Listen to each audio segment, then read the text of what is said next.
All eyes on the Philippines right now because U.S. President Donald Trump has just landed in Manila, and this is the fifth and final stop of his nearly 2-week Asia trip.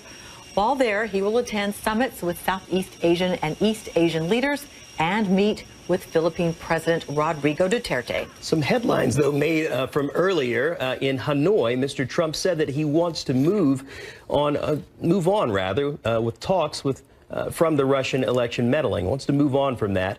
Only hours before, he called intelligence officials who had concluded that Russia did meddle, called them political hacks. Mr. Trump was asked if he believes the Russian president, Vladimir Putin, was responsible and had this to say.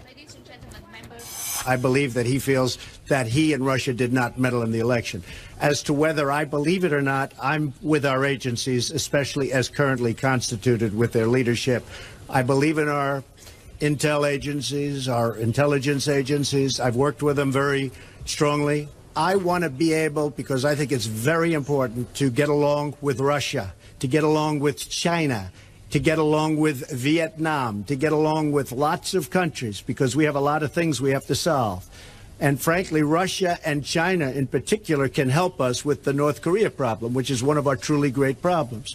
So I'm not looking to stand and start arguing with somebody when there's reporters all around and cameras recording and seeing our conversation. I think it was very obvious to everybody. I believe that President Putin really feels, and he feels strongly, that he did not meddle in our election. What he believes is what he believes. What I believe is that we have to get to work, and I think everybody understood this that heard the answer. We have to get to work to solve Syria, to solve North Korea, to solve Ukraine, to solve terrorism. And, you know, people don't realize Russia's been very, very heavily sanctioned. They were sanctioned at a very high level, and that took place very recently. It's now time to get back to healing a world that is shattered and broken. Those are very important things. And I feel that having Russia in a friendly posture, as opposed to always fighting with them, is an asset to the world and an asset to our country, not a liability. A lot to cover here, and our CNN correspondents are on all angles of this presidential visit. CNN senior White House correspondent Jeff Zeleny live in Hanoi, Vietnam. Our senior international correspondent Fred Pleitgen covering the story from Moscow, and CNN's Matt Rivers on deck in Manila, again where the president has just landed. Let's begin, though, with Jeff Zeleny. He's live for us in Hanoi, and we just heard those comments, Jeff, from President Trump when he was speaking before reporters in Hanoi. And it's just interesting that that trip, when he kind of met with the Russian president, that he made another strange connection, kind of aligning himself with Vladimir Putin and then kind of stepping back from that. What was that about? Well, Natalie, there's no question that President Trump would like to move on from the questions of Russian meddling in the 2016 election. He does indeed want to work with Vladimir Putin on confronting North Korea first and foremost, in trying to revolve some type of diplomacy in Syria. But the reality here is how President Trump and this White House have chosen to handle the whole, concept and idea of Russian meddling in the election has hampered him from doing that. He has never unequivocally said that he believes that there was Russian meddling in the 2016 election. He has gone a little step he inched closer to that earlier today by saying he actually agrees with his intelligence officials whose agencies has said there was Russian meddling. But then he says, that President Vladimir Putin believes what he believes. And so the issue here is that President Trump has been a bit hamstrung by his own doing on this, because from the very beginning of this year, he has not wanted to accept the idea that there was meddling in the election, because he believes that that would help invalidate the fact that he became president and beat Hillary Clinton a year ago. The reality here is many Republicans in Washington, and his own administration included, wish he would have sort of taken a harder line on that to set it off the table so he could go forward with this. But again, a bit of a muddled response from the president on this Russian meddling, which still hangs over him wherever he goes, and certainly his administration back in Washington. Right. So this trip, a very long trip, has got him away from Washington. He's looking for things to take back to the U.S. Big picture, what has he gained? He has asked for better trade deals that favor America first, and at the same time demanding a united front from the region on North Korea. How has that been viewed? Look, I think he has made his case as he has traveled across this journey for more than a week now. He has certainly measured his tone generally on North Korea. He's tried to enlist the help from China and other partners in the region against confronting North Korea.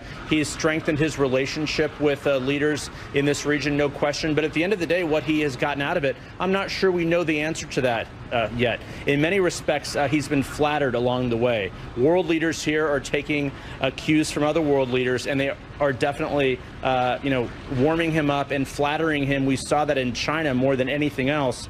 But we do not know if there'll be any tangible evidence or, outtake from this. The reality here is his America First agenda is leaving the U.S. behind in issues of trade and other areas here. So we cannot yet call this visit a success, because we'll see if there's anything that actually comes of it beyond all these pictures and pomp and pageantry. All right, he's on his final stop right now. Jeff Zeleny for us there in Hanoi. Thank you, Jeff. Let's now bring in Fred Pleiken. Following the story from Moscow, Fred, certainly Russia looking on at what's happening here. President Trump saying that he wants to move on from the questions of Russian meddling. And as Jeff just described it, giving a muddled response on that, to say the least, but trying to pivot, saying that he is in a better position to make that happen. I want you to listen to Mr. Trump, something that he said on this, and we can talk about it here on the other side. Hillary Clinton had the reset button. She wanted to get back together with Russia. She even spelled reset wrong. That's how it started, and then it got worse. President Obama wanted to get along with Russia, but the chemistry wasn't there. Getting along with other nations is a good thing, not a bad thing. Believe me, it's a good thing, not a bad thing. Okay, but the reality, Fred, here in the United States, there are investigations ongoing, digging into questions about whether there was collusion, whether there was any meddling in the 2016 U.S. election. So from the Russian point of view, given this president's statement just a moment ago saying that he's the person to help make for better relations, is there a sense that there is a chance for that to happen? Well, I certainly think that the Russians, George, are grasping onto a chance, whether it's there or not. And, even listening to that soundbite that we heard earlier from President Trump talking about whether he believes Vladimir Putin or the U.S. intelligence services there in Hanoi as well, that was really music to the Russians' ears. And you can see that by the way that the Russians are interpreting what happened there in Da Nang at the APEC summit. They're saying, look, there was no formal meeting between Vladimir Putin and President Trump. However, the informal meetings made up for that. So that's perfectly fine. They point to that common declaration on Syria as being major progress and a sign that these two leaders do see eye to eye on certain questions. And then you have that question whether or not President Trump actually believes his intelligence services or the president on Russia on whether or not there was Russian meddling in the U.S. election. I want to read you from the TASS news service. They say, when asked to comment about his own statements about Putin, Trump said that though he relies on U.S. intelligence services, he considers it necessary to get along with Russia and China. So the bottom line here is that Russian media, Russian politicians as well, are saying, look, the president clearly wants, the U.S. president clearly wants better relations with Russia. They say they're ready for it. They say they want it as well. They obviously feel that there's a lot of other forces in Washington that are trying to impede all of that. But they certainly are grasping onto this. And certainly some of the things that they've heard at the APEC summit, that they've heard this morning in Hanoi as well. And the Russians have been very, very active on social media and in the media this Sunday morning here in Moscow. It's something that they wanted to hear, and certainly where they believe that there is possibly a chance, maybe not to overcome the big problems that are there, but maybe to make some inroads at least towards a way forward, George. Russia's certainly looking on at what happens here. Fred Pleiken with the reporting. Thanks, Fred. And as we mentioned, the president has just arrived in the Philippines. His plane touched down just about 10 minutes ago. That's his next stop. Matt Rivers is here to cover that part of the story. And the big question is, how does the U.S. president approach the strongman leader of the Philippines who has been condemned for his human rights practices? Yeah, this is certainly going to be the meeting that attracts the most attention during President Trump's time in Manila. We're, of course, talking about his meeting with Philippine President Rodrigo Duterte, an extremely controversial figure that has really exploded on the world stage, in large part due to his ongoing war against drugs. For our viewers who don't know, over the last year or so here in the Philippines, the Duterte administration has waged a merciless war against drugs, not only the people who deal them, but also the people who use those drugs. Filipino jails are far overcrowded with people that have been put in jail, and there has also been extrajudicial killings, and human rights groups around the world have universally condemned the Duterte administration for those extrajudicial killings and not following due process here in the Philippines that's led to the loss of thousands and thousands of lives. In terms of how the Trump administration deals with the Duterte administration, we do know from a senior administration official that Donald Trump does plan to bring up the human rights issue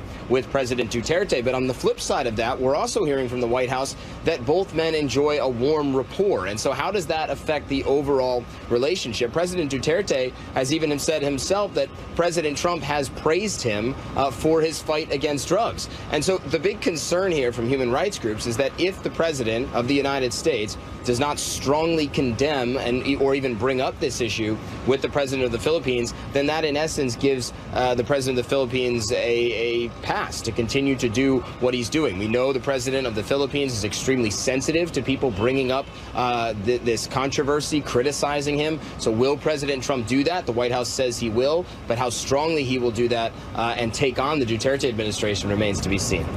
And what would the Duterte administration's response be? We'll wait and see. Matt Rivers will be covering it for us there in the Philippines. Thank you, Matt. Well, again, of all the countries Mr. Trump visited, the one getting the most attention is the one he did not visit, North Korea. President Trump traded insults with North Korean leader Kim Jong-un Saturday, tweeting, "Why would Kim Jong-un insult me by calling me old when I would never call him short and fat?" He adds, "I try so hard to be his friend. Maybe that will happen." Mr. Trump elaborated on that a bit while in Vietnam. Strange things happen in life. That might be a strange thing to happen, but it's certainly a possibility. If that did happen, it would be a good thing for, I can tell you, for North Korea, but it would also be good for lots of other places, and it would be good for the world. So certainly it is something that could happen. I don't know that it will, but it would be very, very nice if it did. President Trump called on all nations to stop doing business with North Korea. He also reiterated that the U.S. wants a peaceful end to the tension with North Korea. All responsible nations must act now to ensure that North Korea's rogue regime stops threatening the world with unthinkable loss of life. Safety and security are goals that should unite all civilized nations. We want progress, not provocation. I mean, we have been provoked. The world has been provoked. We don't want that. We want stability, not chaos. And we want peace, not war. The president had a lot to say during this trip, the longest presidential visit since the 1990s to this region, and it's put him in front of many world leaders in that part of the world. Going forward, though, the question now, will this improve Mr. Trump's standing within the region? Let's now bring in Daniel Pinkston, professor of international relations at Troy University, live via Skype in Seoul, South Korea. Good to have you with us this hour. Daniel, first the broad view here. The U.S. president focused on resetting the stage with these nations, resetting it with bilateral trade agreements, seeking greater support regarding North Korea. On these fronts, has the president had success? Well, I'll tackle the North Korea question first. In Northeast Asia, the constraints that are operating on all actors, they're very robust. No one can change the status quo unilaterally. Everyone is constrained, although everyone is dissatisfied. Everyone's unhappy with North Korean behavior. So that's going to continue regardless of what President Trump says. On the trade issue, the bilateral approach that the president is pursuing, I think, is wrong-headed and ill-conceived. It's something that might have worked in the 1970s or 1980s. 35 years ago, most countries in the region Their greatest trade partner was the United States, but now that has changed. Most of their trade and investment is with China. And in fact, most of their trade is embedded in supply chains. So they need to have multilateral agreements so that they can maintain their economic relationships. They don't need the U.S. So I think that's going to be a failed approach. Okay, but one place where some of the nations do rely on the United States is to be a counterweight against China. One of those nations, Vietnam, for sure, with regards to the South China Sea. And we heard an instance where President Trump offered to help in a way. Let's listen. We can talk about it here on the other side. South China Sea, as you know, we're looking at together. If I can help mediate or arbitrate, please let me know. I know we've had a dispute for quite a while with China. If I can help in any way, I'm a very good mediator and a very good arbitrator. I have done plenty of it from both sides. So if I can help you, let me know. And that is part of his style. He is a president who will pat himself on the back with his abilities, especially as a businessman. He says he's a good mediator, able to help with this. The way that it was offered and the offer itself, what are your thoughts? Oh, it's difficult to react. I see it as gaslighting and incoherent blather. There is a process for settling international maritime disputes. There's United Nations Convention on the Law of the Sea. There's a process for that. It's not set by one individual, the head of state of one country. The best approach would be for the United States Senate to ratify UNCLOS and have a seat in the UN to demarcate and delineate lines in the sea that are contested. So there's a process for doing that. Trump saying he's going to do this, I'm kind of speechless, actually.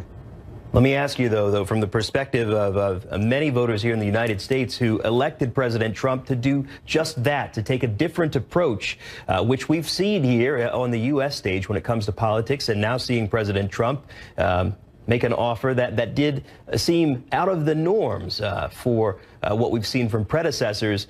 Do you get a sense that this could be something that would be a welcome or open to world leaders, or is this something that, as you point out, is just out of the norm? Well, it's difficult for me to make sense of his statements regarding international affairs and foreign policy. The only way I can make sense of it is that it's directed at his domestic audience of supporters, an uninformed audience. Those at the international level hear this, and it's obvious that his lack of expertise and knowledge in international affairs it's glaringly obvious, and it makes the president and the United States look very weak. Daniel Pinkston, live for us in Seoul, South Korea, with perspective and analysis. We appreciate your time today. My pleasure. Still ahead here on CNN Newsroom, the Republican candidate for an empty U.S. Senate seat. He's confronted by serious allegations of sexual misconduct from decades ago. We'll discuss how that might affect Roy Moore's chances. Stay with us.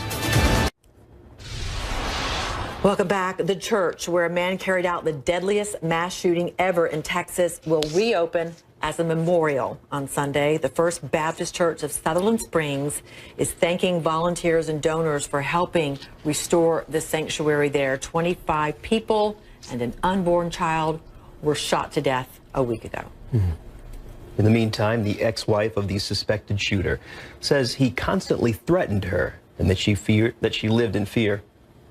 Devin Kelly acquired guns legally after the U.S. Air Force failed to report that he'd been convicted of domestic assault. It is a sad reality in the United States, but many people go to places of worship fearing that they could also become targets of another mass shooting. Kaylee Hartung reports more religious leaders and worshipers are kind of taking it upon themselves now to protect their churches. So you smack it in there one time. Will Chadwick is training me like he has hundreds of others. You need to embrace the advantage of being better than the bad guy. So are you carrying a gun on Sundays? Absolutely. If I'm on property, I will always have a gun on me. Pastor Brian Olch is a gatekeeper, a volunteer trained, licensed, and insured to protect his church by the Chadwick family's Christian Security Institute. We have a responsibility to every single member that walks into a safe haven, that walks into a place of worship and wanting a place of peace, to provide the protection. Will and his dad Chuck created the Gatekeeper program more than a decade ago, just outside of Dallas. It was so hard in those early years to even get somebody to spend $20 on a subscription to our website. Now we have thousands and thousands of churches that are part of our national organization. And in the last week, following the deadliest shooting in a U.S. house of worship, their phone has been ringing off the hook. From New York to Hawaii, churches call, wanting to learn how to protect themselves. And we take people that have absolutely no experience, and we pride ourselves on really being able to hone these skills.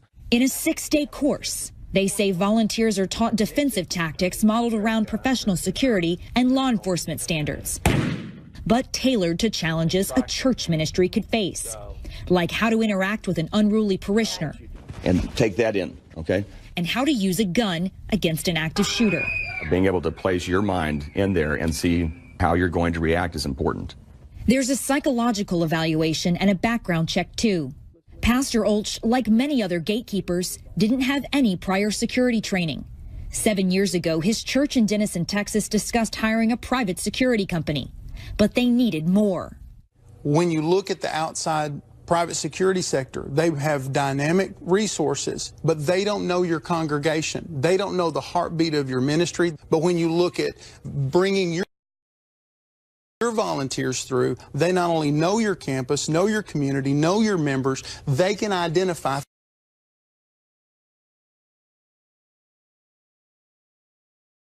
think right. How do you believe the events at First Baptist Church could have been different if they'd had a gatekeeper? And once I really absorbed it, I was going, I sure wish they had a gatekeeper.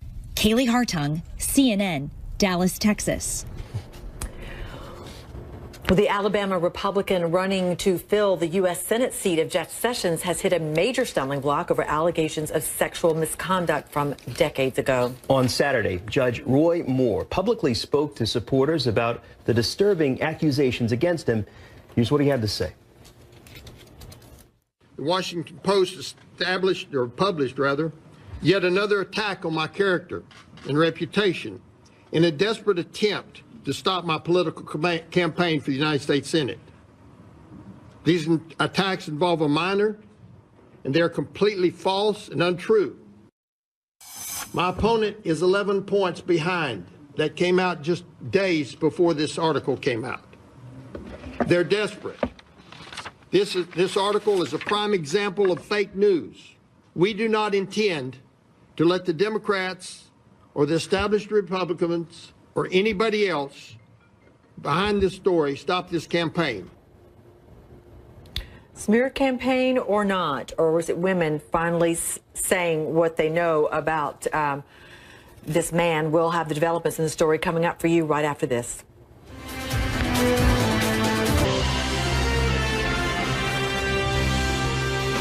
And welcome back to our viewers here in the United States and around the world. You're watching CNN Newsroom. I'm Natalie Allen. And I'm George Howell with the headlines we're followed for you this hour. U.S. President Donald Trump is in Manila, the Philippine capital, and it is the 5th and final stop of his Asia tour. Earlier in Hanoi, Mr. Trump spoke out about Russian meddling in the U.S. election in 2016, a day after ridiculing former top U.S. intelligence officials as political hacks. Mr. Trump clarified his remarks and said that he believes Russian President Vladimir Putin is sincere in his denials. Listen. I believe that he feels that he and Russia did not meddle in the election.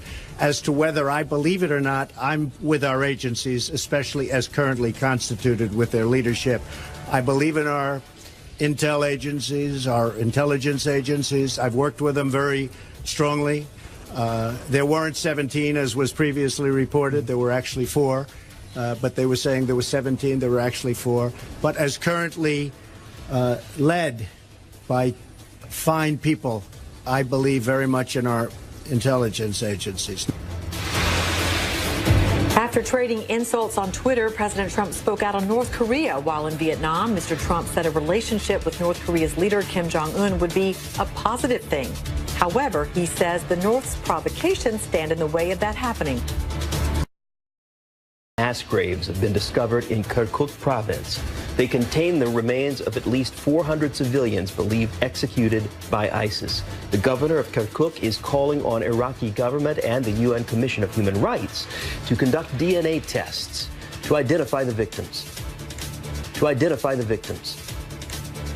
Here in the United States, the Senate candidate Roy Moore of Alabama is again slamming allegations of sexual misconduct against him almost 40 years ago.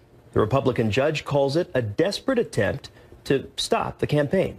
But at least one of Moore's former colleagues says it was common knowledge back then that he dated high school girls.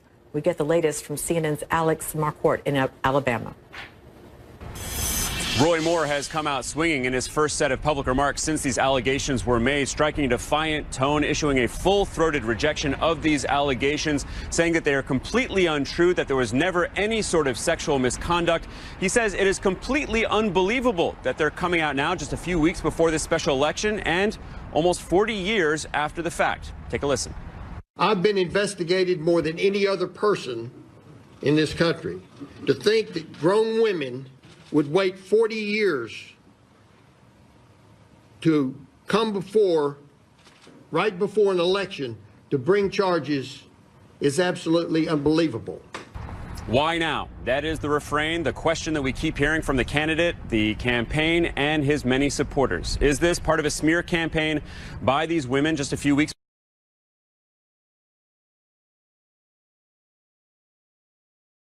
before the election? Is it being backed up by Democrats, by establishment Republicans? They don't know, but they see a conspiracy theory here.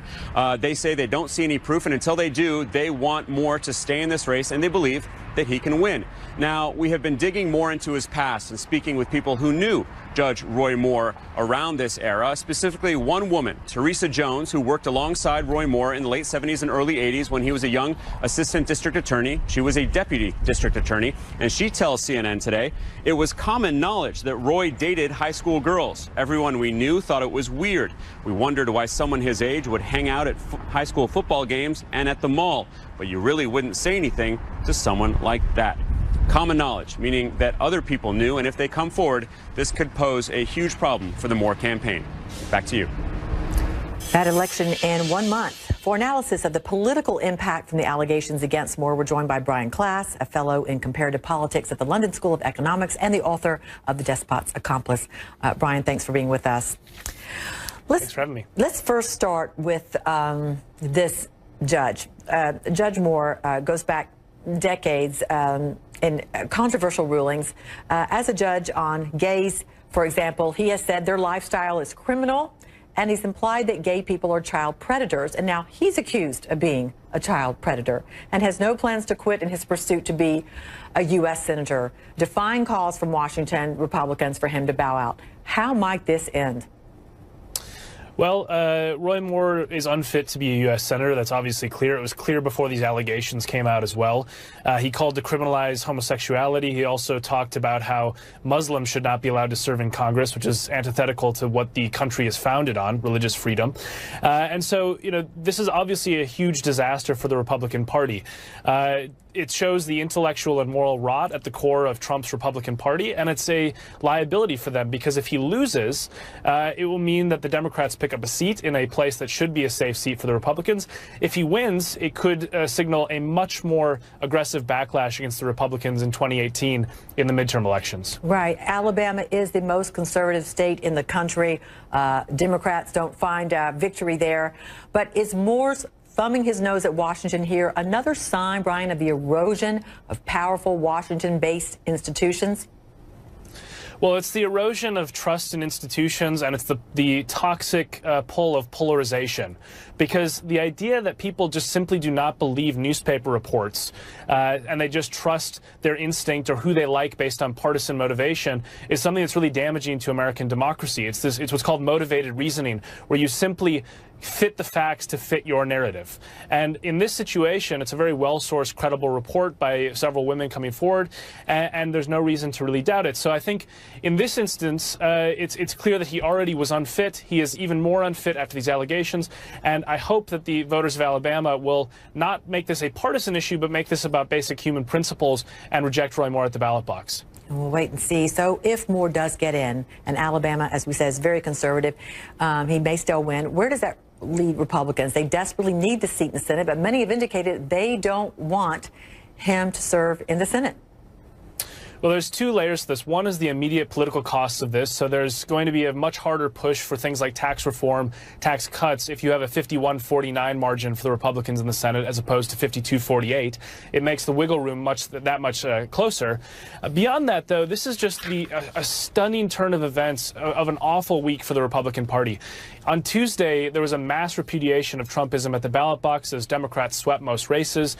Then we had a story about Trump's former national security advisor being investigated for a plot to kidnap somebody for $15 million. Trump's tweets calling the president of North Korea short and fat and asking why he wouldn't be friends with him. And then now Roy Moore, a bigot with these awful allegations, poised to be defeated in one of the safest seats for Republicans. So, you know, Trump's destruction of the Republican Party is ongoing, and this is just an absolutely disastrous week for them on all fronts. We'll wait and follow the developments there in Alabama. Certainly, Brian Klaas, thank you for joining us. Thanks for having me. They didn't know their adult children addicted to opioids were still alive until they saw a report here on CNN about them. Next, what a father is doing until his daughter gets help. Welcome back to Newsroom. For the last week now, we've been reporting on the opioid epidemic in the United States. The problem so bad that the U.S. president declared it a public health emergency.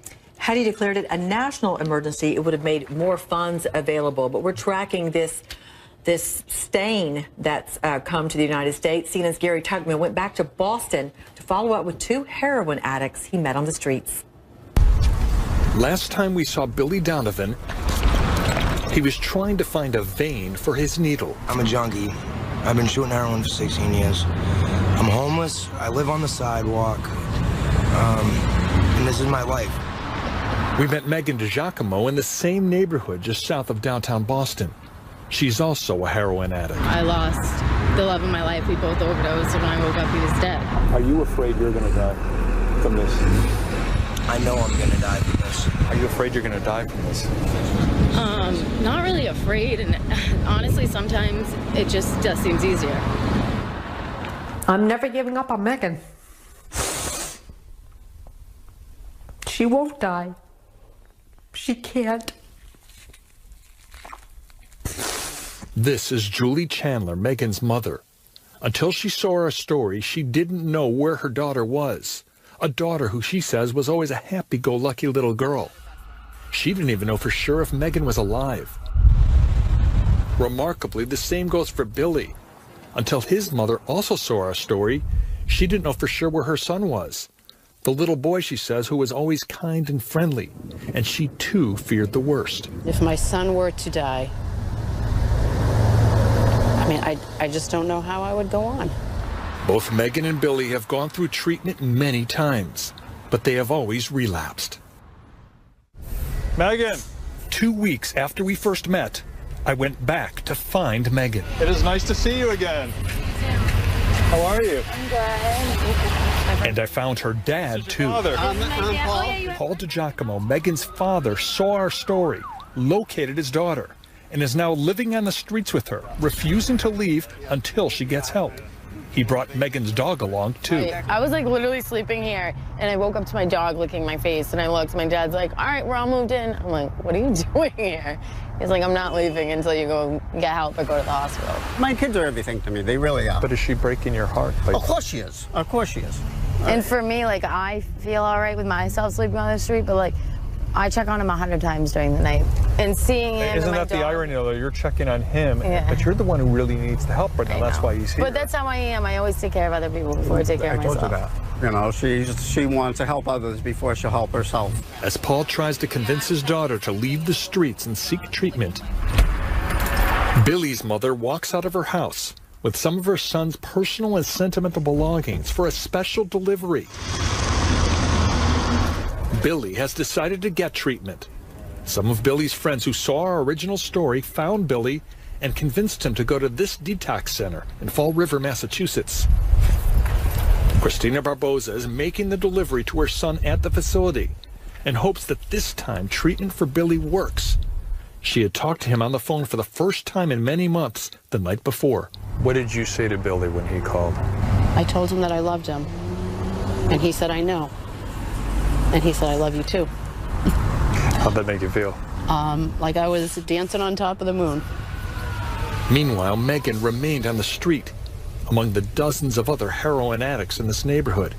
She loves her father and wants him not to worry anymore. But can you go in for treatment right now? Yeah, I want to, you know. So why don't you go? Am I being too simplistic? No, I don't know. Like one moment, like I really want it, and then the next, you know, I'm like, all right, I'll go later. I'm a procrastinator. we say goodbye to Megan, and she, her father, and her dog prepare to spend another night outdoors, sleeping on plastic bags in the mud. Gary Tuckman, CNN, Boston. Find your winter in...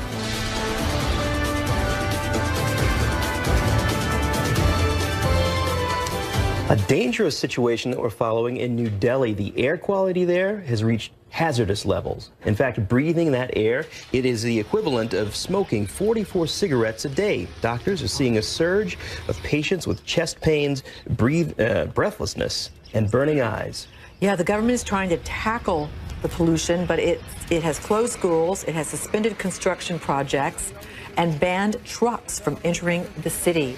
Nikhil Kumar has the latest for us from the streets of New Delhi. This is India Gate, one of Delhi's most famous landmarks. It's about 42 meters high, and here's what it looks like on a summer's day. So how do you make it disappear? Well, just wait for winter. I'm standing just a few hundred meters from the monument, and as you can see, nothing. Trust me, it's right there, behind the thick, dense and dirty haze. And it's been like this pretty much all week as air quality in Delhi fell to hazardous levels. And right across from India Gate is the Presidential Palace, another famous Delhi monument. It's massive, more than 300 rooms. Again, you can barely see anything. And it's not just what you can and can't see. You can actually taste the filth that's hanging in the air. It hits your throat and it makes you feel ill. Just ask Sher Singh, a traffic cop who's been on duty all week, working 12-hour days in the pollution. It makes our eyes burn and it's difficult to breathe, he says. The smog comes every year when the temperature drops, wind speeds fall, and a mix of dangerous pollutants settles over the city. 19-year-old Kishore also spends his days on Delhi's congested roads. He's a street hawker. For him, pollution means watery eyes, but also a way to make more money. Me and my friends, we used to sell balloons, he says, but the pollution is so bad that we switched to selling masks. 2 days ago, we got 1,000 pieces. We've already sold 700. But it's not been easy. Kishore works at one of the busiest and most polluted traffic junctions in the city. By the time I get home, my throat and my eyes hurt. Everything, he says, smells of smoke. Now, believe it or not, this isn't the worst it's been this week. At one point, the level of pollutants in Delhi's air was almost 40 times what the World Health Organization deems safe. Now, I'm in a busy market in the center of town, and I've got a portable meter with me that tells me how bad the air really is. Blue is good. Purple is hazardous. And look, we're still hazardous. Nikhil Kumar, CNN, New Delhi. Wow. How about that? They were selling balloons, now they're selling masks. Well, despite the smog crisis there in New Delhi, India on the whole is on track to meet the goals of the Paris Climate Change Agreement, that according to a recent carbon emissions report. This comes as environmental activist and former Vice President Al Gore attends UN talks on climate change in Germany. U.S. President Donald Trump said the United States will withdraw from the Paris Accord, but Gore says American businesses, they remain committed to that agreement. The leading experts in the United States are telling us that the U.S. is on track to meet and exceed the Paris commitments, regardless of what tweets or statements come from the White House, partly because all of these companies, here are 110 companies that have announced a commitment to 100% renewable energy. Now that Syria has pledged to sign the peace agreement, the U.S. will be the only country not to. All right, let's talk about the dangerous smog in New Delhi. Our meteorologist Derek Van Dam here to tell us about how the situation, Derek, seems to be getting worse. Yeah, it has, actually, within the past 24 hours. Checking the latest numbers, there is this index we keep referring to. It's called the Air Quality Index, or AQI for short. Yesterday, we were reporting on numbers in the 500s. Now it's jumped to 700s. I mean, that is off the chart hazardous, right? I mean, how do you even quantify that? Let's try. You can see at least visually what they're dealing with in New Delhi, and the congested roads just adding to the emissions and the ozone that's settling in right near surface level. That is where we eat, we breathe, we live. And remember, smog contains just this mixture of emissions and pollutants that exacerbates respiratory problems, coughing, throat and chest irritation. If you're an asthmatic, you know, if you've been to a busy metropolitan city, you've probably felt the effects of pollution. I can speak on my own behalf, being an asthmatic myself, and just going to cities like New Delhi, Los Angeles, and that thick haze. I mean, you can only spend so much time outside before you start to really wheeze within your chest. It's not only the health effects. Think about the environmental damage that smog and air pollutants does, just kind of altering the balance of nutrients in some of our ecosystems, damaging agriculture, and also the aesthetic damage. The reporter that was, we showed the video from just a moment ago, just showing how some of these landmarks that we go to these cities to see, particularly obstructed by the smog and the pollutants. I mean, who wants to go and see that, right? Well, let's break it down. Talk about the composition of these particles that are polluting the air so badly. They're about 2.5 microns in diameter, very, very small. And that is why these particles can get stuck within your lungs. And that is why it's so hazardous to people with respiratory problems, children in particular, or the elderly. Here's the AQI index, air quality index for New Delhi, 709. That is beyond the index values. You can see that's way beyond hazardous and very unhealthy. It's not only New Delhi, it's other locations like Agra and to Lucknow. They are also reporting hazardous breathing conditions at the moment, according to the AQI index. All right, just a quick update. What's happening across the United States? Cold snap of air continues this morning.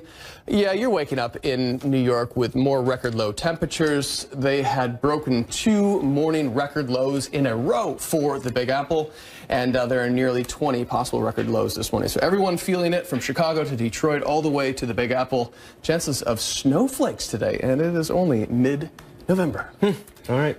Derek, thanks. All right, welcome. Thanks, Derek, and thank you all for watching CNN Newsroom. I'm Natalie Allen. And I'm George Howell. For viewers here in the United States, New Day is next. For other viewers around the world, Aaron Burnett out front is ahead. Thanks for watching CNN, the world's news leader. See you later.